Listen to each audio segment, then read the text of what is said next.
This is Killer Innovations, a show about ideas, creativity, and how you can innovate. Welcome to the Innovator's Garage, where you learn to create your next game-changing killer innovation.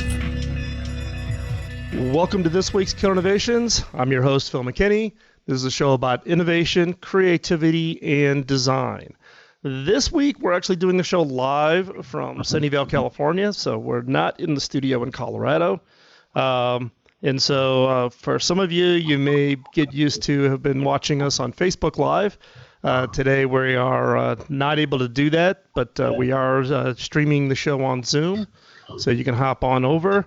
The benefit is if you join us live, you get to see things you can't really see on radio. So today, I'm actually broadcasting live from what we call the MEL Lab, or the Media Experience Lab here in Sunnyvale. So if you're into tech, gadgets, and gear, I'm actually putting out a broad enough video shot where you actually, if you hunt around, you'll see some prototype technologies and products, including emotive EEG devices. We have a bunch of virtual reality headsets here, some drones hanging around. You never know what you might see if you hop on over and watch the show live on our video feeds. And we again thank Zoom for supporting the show by providing the Zoom technology that allows us to stream this live each and every Sunday that we're in, wherever we're at, even if we're remote. So today we're going to have a little bit of a different topic. We tend to talk a lot about gadgets and widgets and shiny things, and we talk a lot about early stage startups. But one of the areas that I know, particularly for residents in the U.S., but it's also a global issue, is the challenges around healthcare and what's really happening. And are there really opportunities to think differently, to really innovate the way we think about the challenges and opportunities, really, in healthcare systems? Here in the U.S., it's turned into a hot potato debate in politics that's gotten pretty politicized. This show is not about politics. We talk really about how do we become a catalyst to change? How do we become a catalyst to transform? So today's guest is Dr. Stephen Klasko. Stephen is the president and CEO for Philadelphia-based Thomas Jefferson University and Jefferson Health. And he's both a doctor and he's an MD and has an MBA, and has been part of some of those transformations, both at the point of what Thomas Jefferson University's been doing in Philadelphia to transform itself to be a catalyst for change, but also has recently put out a book and has been out there really as a voice for others to think differently about what does it really mean to transform that healthcare. So, Stephen, thanks a lot. I really appreciate you joining the show today.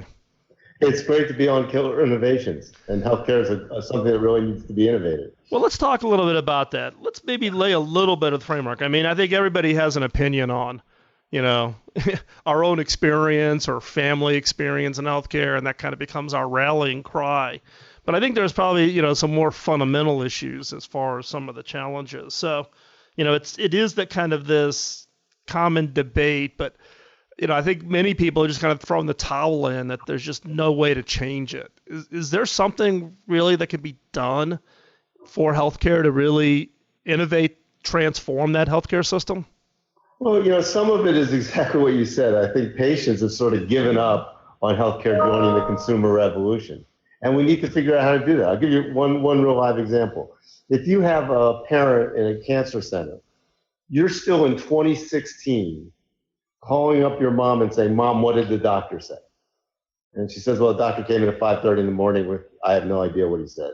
We started something called Virtual Round. We partnered with a company called Blue Jean Software, where when somebody comes in, they say, "Oh, I have a son in Denver, a daughter in Miami." The moment we make rounds, we text them. They're part of that round. Now, on the one hand, that's pretty cool.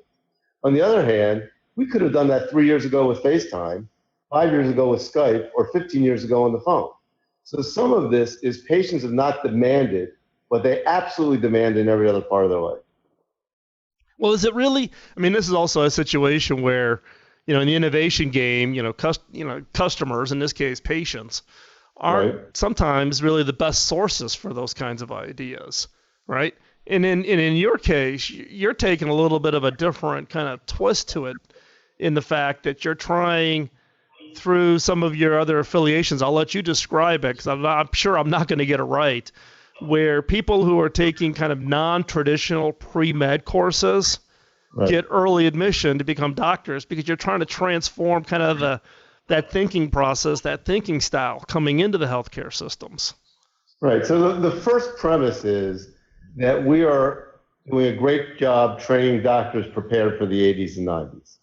So if you think about it, we still accept students based on science GPA, MedCats, which is a multiple choice test, and memorizing organic formulas. And somehow we're amazed that doctors aren't more empathetic, communicative. As my kids would say, duh. So we started the first medical school in the country where we actually chose students based on emotional intelligence. Because there's 100% chance that there's no human brain that will be able to memorize every genomic formula, and that there will be an IBM Watson next to me that's better at memorizing organic chemistry. So why test me as that being the sole thing? So literally, we're actually looking for folks that are self-aware and have a lot of empathy. One of the programs you're talking about is something we're doing with Princeton University, where we take students from their design program, smartest kids on the planet, and they're majoring in anthropology, they're majoring in architecture, they want to be physicians. We automatically admit them. So they start their sophomore year. They go through the whole of Princeton, but they have to take different kind of courses, and they don't have to take the MedCats, because just being able to pass a multiple choice test is not what it's all about. We've also had every one of our medical students take a minor, and the most popular minor has been in design. And in fact, we just merged with a design university, which was formerly Philadelphia College of Textiles and Sciences, which is number 10 design university in the world. Well, that's interesting. Why do you think that the most popular minor is design? Because I think what our students are recognizing that we've done a really lousy job of designing the experience for patients. And I think millennials recognize that design is not just, what shirt am I wearing? Design is really how do you engineer the human experience, right? That's what almost everything we've done in travel and shopping and everything else has been, except in healthcare. So they're really excited about working with architects and engineers and others around how can we fundamentally disrupt the way that patients and doctors and hospitals interact. They love it. So, but I mean, it's like any other large organization, right? You're graduating these students that are, have a different background than the traditional doctors that are being graduated and going out and working for hospital systems. Are the hospital systems, are those organizations ready to adapt? Or is it, in our world, and in the tech world, we refer to that as the innovation antibodies. You bring in these people who are the real forward thinkers, and then people who've been around for a really long time are the ones that are trying to squash that new, fresh, ideas. Are the health systems really ready for this transformation? I think some are, some aren't. I think we're probably one of the more innovative ones. That we're 192 years old. When I got to Jefferson, we acted our age, and I wanted to be, really the first top 25 academic medical center that's really acting like a startup company. I will tell you that more and more places are recognizing they need to do that. We call it sort of going from Blockbuster to Netflix. And the reason I really like that analogy is because Blockbuster always assumed it was about the stores. Reed Hastings recognized it was about the entertainment. And if I can get the entertainment out to where people are, that's going to be better. If it's their mailbox, if they're too lazy to go to the mailbox, we'll put it on the TV. Pretty soon we'll be too lazy to put it on our TV. We'll have a little Netflix chip in our brain. We recognize our product is care and caring. And we're working to get that out to people's homes through telehealth, through urgent care. I'm no longer a hospital company. I'm a consumer healthcare company. And what's the difference? Give me the quick definition of I can tell you're using the words very specifically.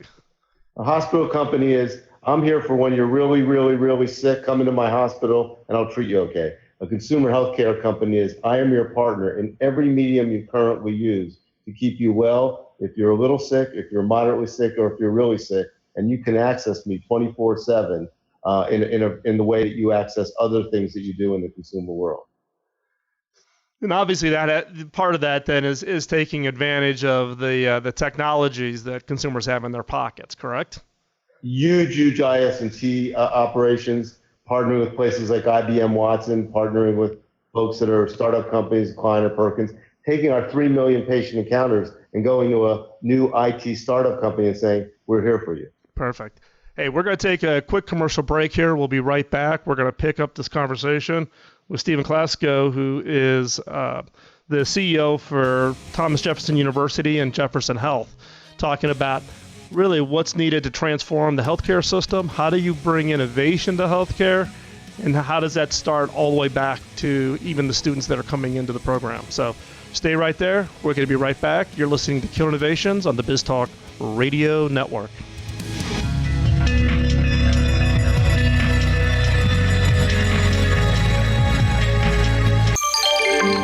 BizTalkRadio.com.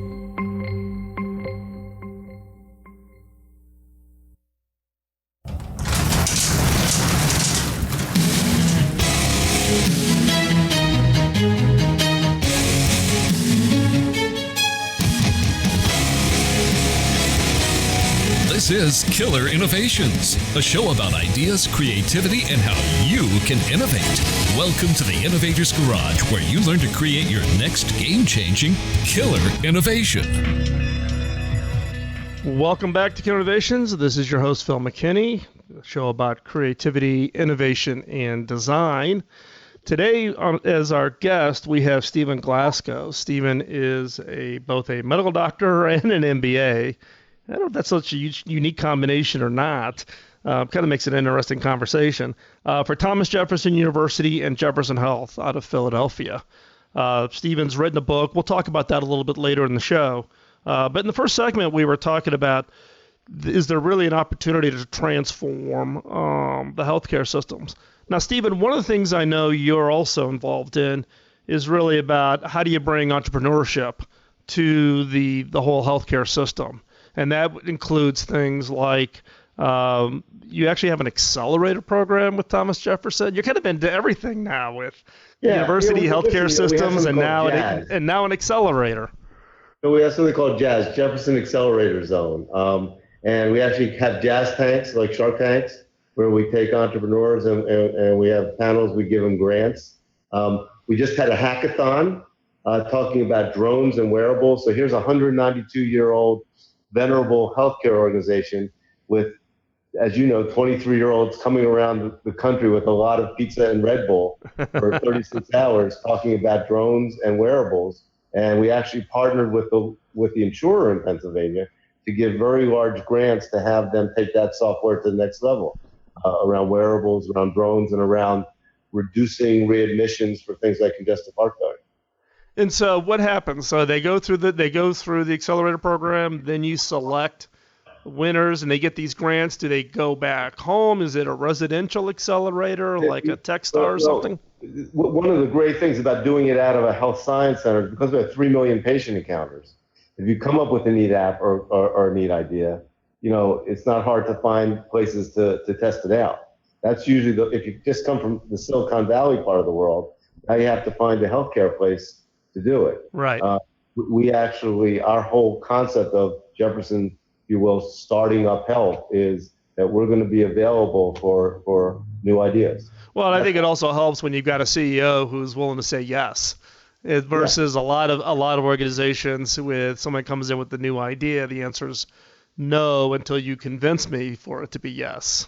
I mean, I'll give you an example. We started something called the Institute for Emerging Health Professions. And, it came out of when I was working at Apple at iTunes U Health. They were always about what's going to be obvious 10 years from now we can start doing today. So we said, what are going to be some of the jobs needed in a transformed healthcare that we can start today?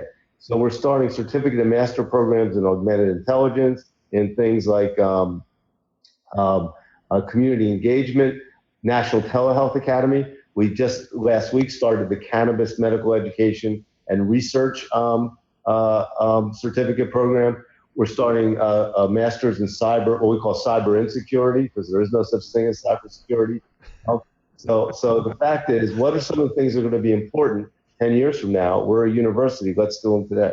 Well, so you brought it up, like, the artificial intelligence, augmented intelligence. Talk a little bit about what you're What's your thinking there as far as that opportunity in healthcare?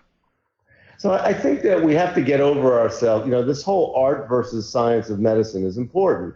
And I think this whole, a robot's not going to replace me is right. But here's the point. There will be, and I gave the keynote for IBM Truven Health Analytics the other day. There will absolutely be something like an IBM Watson next to me that's going to be better at memorizing and telling the patient what her genetic anomalies are. It will never be able to read between the lines or communicate with the patient a different way. Just real quick story. I've delivered 1,800 babies. I've watched good obstetricians when you deliver, God forbid, a Down syndrome baby unscheduled. What does this mean, doctor? Start talking about the 21st chromosome or talk about the pulmonary fibrosis. I've watched great doctors understand what does this mean, means what does it mean to my image of a perfect baby, and go in that direction. So the point is that we do need that augmented intelligence so that we can do the human part that creates a complete doctor. And that's where we're going to get to. So I was at a panel with John Doerr and the person Cosmo who runs Google X out in JP Morgan Health, and we talked about that. And people were saying, well, John, what do you think about artificial intelligence in health? And he said, nope, it's really going to be augmented intelligence, but that allows people like me to change the doctors we choose. Interesting. That is. I mean, my wife is a nurse. She's a neonatal intensive care nurse, has been a neonatal nurse, master's degree, 25 years. And, she's been the one, she's seen, the story you just gave, given that she's in these deliveries, these high-risk deliveries, and the differences between the human element of that versus the factual element of that. So I can't even imagine how impactful that's going to be on the industry. And so, Phil, we now take our applicants to an art museum and ask them to tell us what they see. And if all they can do is tell us what's physically there and they can't tell the story, I don't want them to be a doctor. Because at the end of the day, my whole job is to be able to observe versus just see what's there. Half the kids that we admit can't see anything beyond their nose, but they can memorize formulas really well. Again, there's a machine that's going to be able to better do it better than any of us. Wow. So you were going through the long list of kind of these jobs of the future that you think are going to be needed in healthcare. Give us one more example. So I think one of the ones that I'm most excited about is literally what we're calling directors of global health. So we've now partnered with Bernie Marcus, the founder of Home Depot, gave us a large grant to create a Center for Integrative Health. Think about this. Everything in our world is global, right? Entrepreneurship is global. Finance is global, except in health. If you do it in China or you do it in India, that's alternative health. So when I was in India for 3 or 4 weeks, if I hurt my back and I wanted pills, I had to go to an alley. I'm going to get acupuncture and Ayurvedic medicine in their universities. Here, that's alternative. So we're actually creating a Center for Integrative Health where we're teaching our folks certificates in traditional African medicine or traditional Indian medicine, and really combining that with traditional American medicine instead of saying it's an either or, it's now a both and. Yeah, well, we just had a comment pop up in the webinar here that pointed out the same thing that I was thinking, which is wow, because it's really not about the process of medicine. It's really about health and healing. Well, it is. I mean, we've totally lost that. I wrote one article, From Marcus Welby to House, how did we get there, right? Yeah. Marcus Welby was the ultimate empathetic physician. House is a very smart, drug-addicted, maybe sex-addicted, narcissistic robot. Yep. So it is about helping. Perfect. We're going to take another quick commercial break. This is a great conversation. You do not want to go anywhere. Stay right where you're at. When we come back, we're going to pick this up with Stephen Klasko from Thomas Jefferson University, Thomas Jefferson Health System, continuing the conversation about innovating the healthcare system. So stay right there. You're listening to Killer Innovations on the BizTalk Radio Network.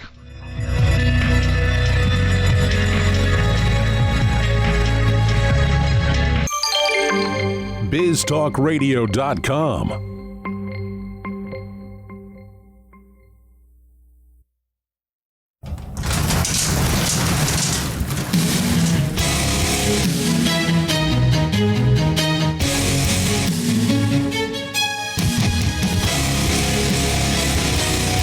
This is Killer Innovations, a show about ideas, creativity, and how you can innovate.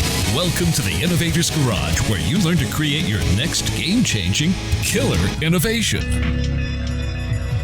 Welcome back to Killer Innovations. I'm your host, Phil McKinney. Before we jump back into the show, I need to take just a minute here and thank our sponsor. Now, if you've been a long-time listener to the show, you probably are saying, now hold on here, Phil.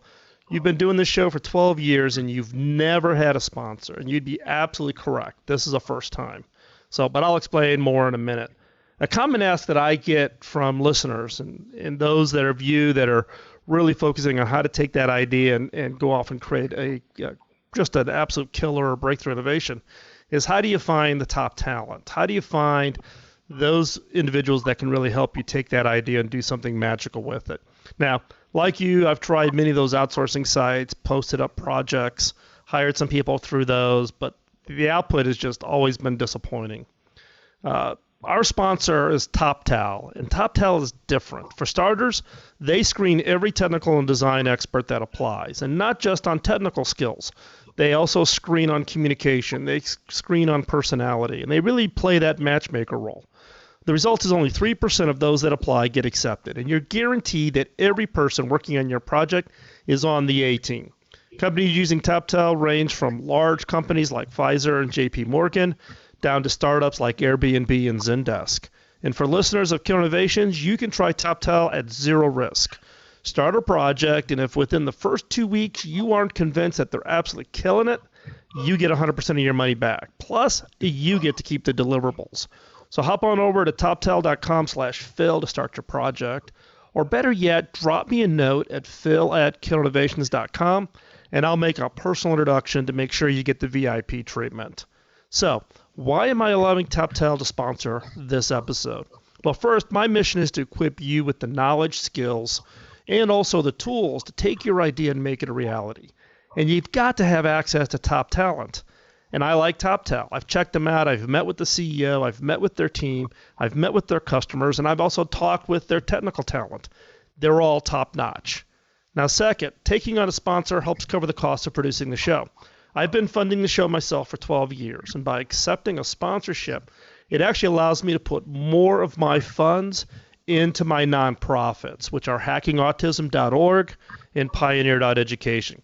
So this isn't about making money. 100% of the monies we receive, including 100% of the author royalties for my book, go to the charities. So what are you waiting for? As I've said 1,000 times before, ideas without execution are a hobby, and true innovators are not in the hobby business. So go over to toptal.com/Phil, start your project, or drop me a note, and I'll make that personal introduction for you. And make sure that TopTal does give you that true VIP treatment. And besides, who doesn't like a little extra TLC? So let's return back to the show here. We were talking before the break really on this whole issue of augmented intelligence.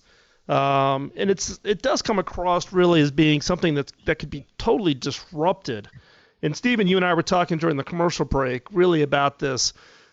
You know, when you are delivering something that is totally disruptive, that there is some pain in the process. You don't get anything for free. There's some cost associated with that. Right. So and again, we won't get into politics, but there was a guy in the 60s, a guy named Bill Kissick, that talked about an iron triangle in healthcare of cost, access, and quality. If you remember your geometry, if you increase one angle, you got to increase another. So if you're going to increase access, you either have to increase cost or decrease quality. If you want to increase quality, you either have to increase cost or decrease access. What he said is, unless you want to fundamentally transform and disrupt the system. So what he said in the 60s is, if anybody ever tries to tell you we're going to increase access, decrease cost, and increase quality, and don't worry, it won't hurt a bit, not happening. And that's a little bit of what happened in 2010. So when President Obama or anybody says every civilized country has total access to the right, but there's no civilized country that has a 20-to-1 difference between their top paid specialists and the lowest paid specialists. There's no civilized country that has total access that doesn't deal with end-of-life issues. There's no civilized country that doesn't deal with some of the pharma issues we have here. So at the end of the day, we haven't wanted to do anything that makes anybody upset. We don't want to upset the doctors. We don't want to upset pharma. We don't want to upset patients. But don't worry, we're going to provide this inefficient expensive health care for everybody. So miraculously, it's costing a lot more than we thought. So the answer is we're at the reform stage. We're going to the transformation stage. We will win when we get to the disruption stage. Not everybody will be happy about it, but we'll have an efficient healthcare system. I like that point though on the fact that there is this process. It's like everyone wants to jump to the transformation, but it actually does require the change. If you looked at, without getting into the politics, right, whether you're a Democrat or Republican, but when you think about the transformation of the healthcare system in the U.S., what are the roadblocks that you see currently in really disrupting the healthcare system? I think one thing is it's way too hospital-based, and I run 11 hospitals. It's funny to say that, but the fact of the matter is, part of my book that we'll talk about in a minute is A Hitchhiker's Guide to the Healthcare Galaxy. Right? And the concept is, believe it or not, Phil, there is a country in a planet in the Milky Way where there are state fairs that sell corn dogs and funnel cakes that are sponsored by hospitals with cardiovascular surgery departments. Right? Does that make a lot of sense? Believe it or not, at a time when we know we're going to need 25% less hospital beds, and healthcare is going to go out to people, there are hospitals building new hospital beds. So the problem is people don't take transformation or disruption seriously. They say, oh, that's nice. All right, so President Obama just increased access for everybody. How can I make that good for me? I'm a dermatologist or I'm the head of a pharma company. I'm going to figure out how I make that good for me. Not how do I fundamentally change the way I do business.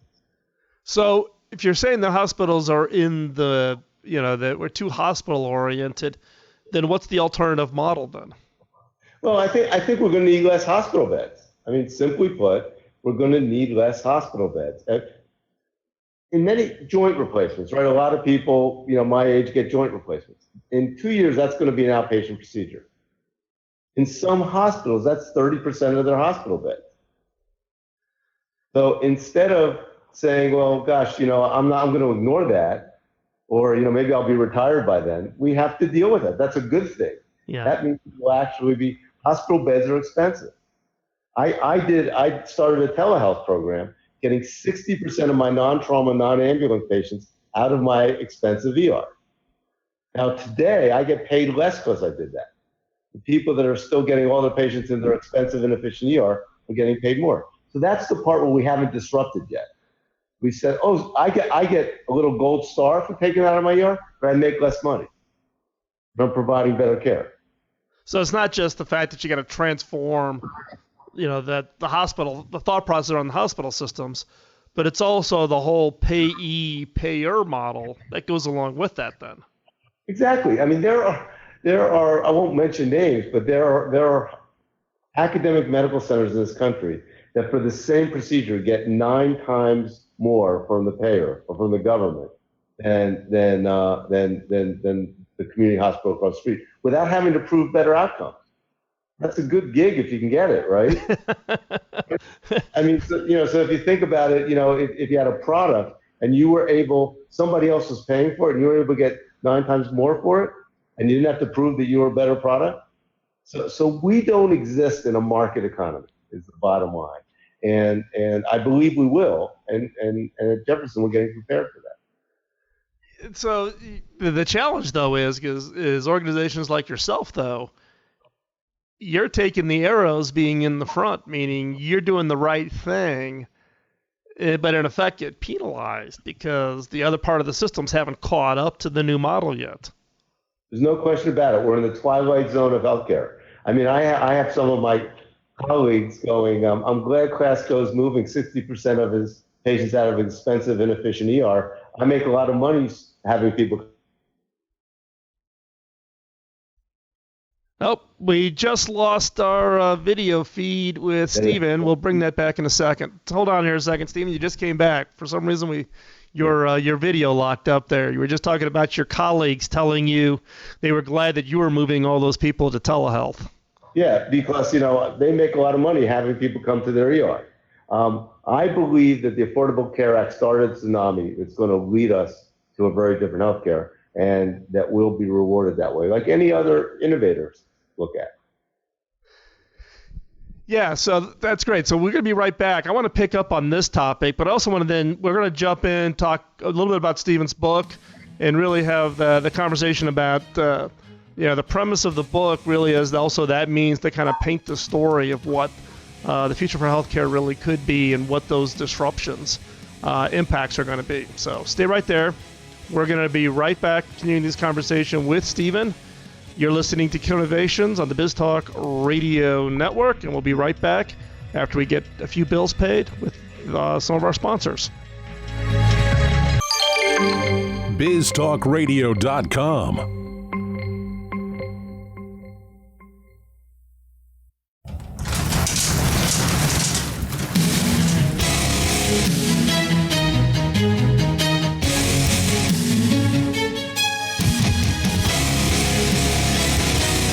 This is Killer Innovations, a show about ideas, creativity, and how you can innovate.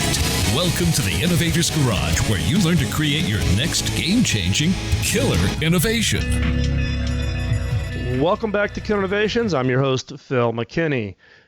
Picking up our conversation with Dr. Stephen Klasko. Stephen is the CEO for Thomas Jefferson University and Jefferson Health Systems in Philadelphia.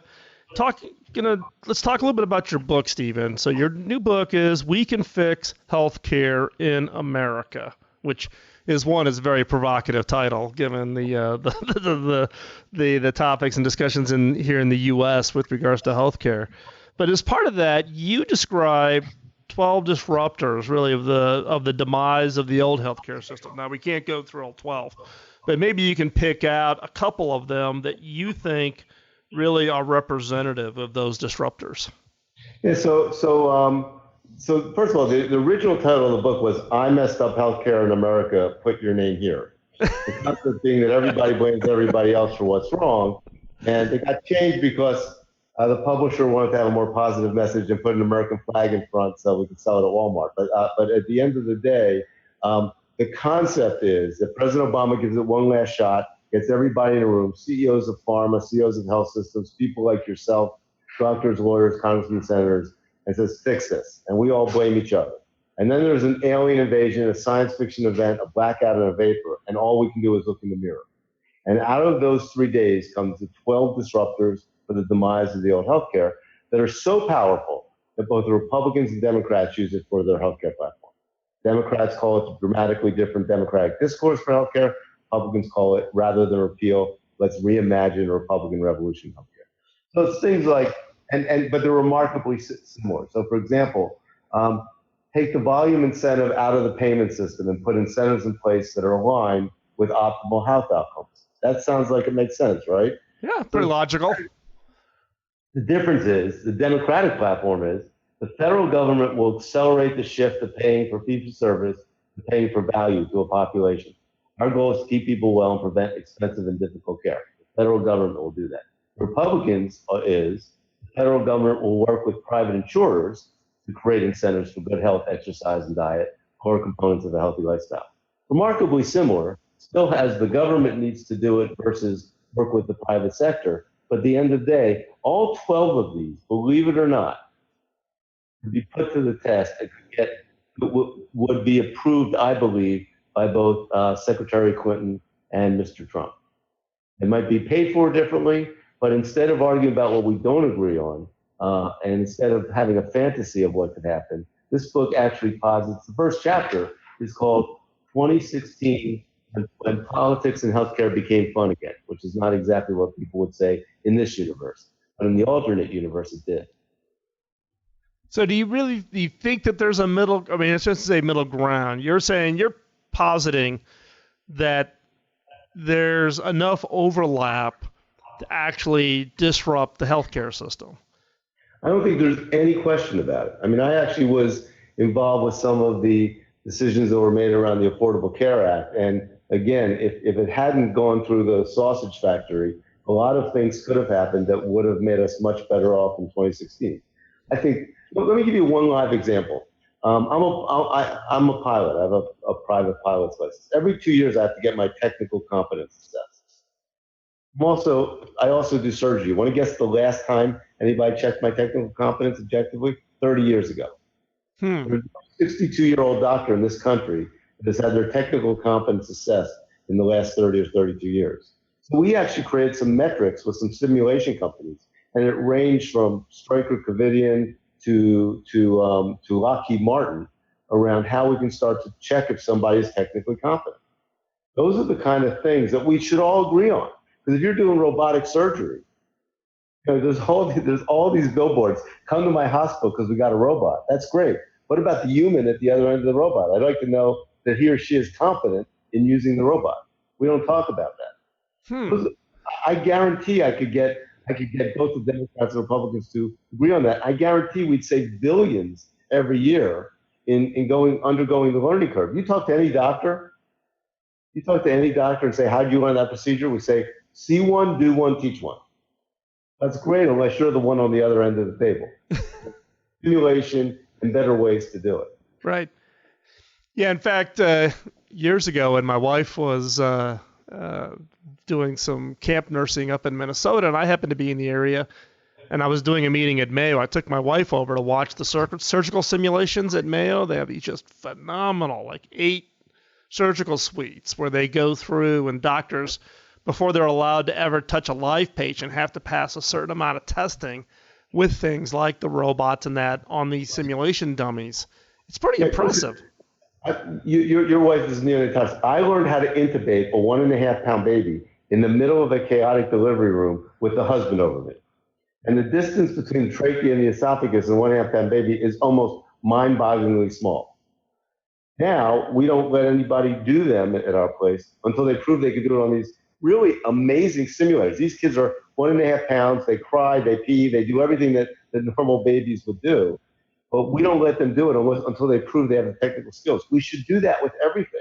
We had the co-pilot of the guy that landed the U.S. Air thing in the Hudson. He said, what you guys do in medicine would be like me trying out a new Airbus for the first time with 280 people on it and say, well, let me see how this puppy flies. I don't think we would do that in aviation. Right. Well, that is an interesting point. And it's interesting from the standpoint that everybody's busy digging their ditches on which side of the alley you're on versus, the real issue is how do we transform both improving the healthcare system while at the same time, reducing cost and extending reach to cover the people who are underserved or non-served today in society. Right, so the 12 disruptors are called disruptors because the 12 of those would require better access, better quality at a lower cost. Now, people that were doing 3 MRIs or 5 ultrasounds per patient that only need to do 1, they'd make less money. But at the end of the day, the overall health system would be significantly better. It doesn't matter who's the president. Hey, Stephen, as we wrap up here for the show, if people want to follow what you're doing, what's the best way they can find you? They can get on www.12disruptors.com, disruptors.com, or www.sklasko.com, SKLASKO.com. And I'll put all those in the show notes. You can hop over to killinnovations.com and pick those up. Stephen, I want to thank you for taking the time out of your Sunday to spend some time educating us on the technical side of the innovation curve about the opportunities to innovate within healthcare. I appreciate everything you do. Everybody, we'll talk to you next week here at Kill Innovations. Don't let the antibodies get you down. Keep on innovating. Bye-bye. The opinions you hear on Biz Talk Radio are those of the hosts, callers, and guests, and do not necessarily reflect those of this station, Biz Talk Radio, its management, or advertisers. The information on Biz Talk Radio does not constitute a recommendation, offer, or solicitation to buy or sell any product or service. If you have any questions about Biz Talk Radio, contact us at 817-274-1609 or at biztalkradio.com. biztalkradio.com.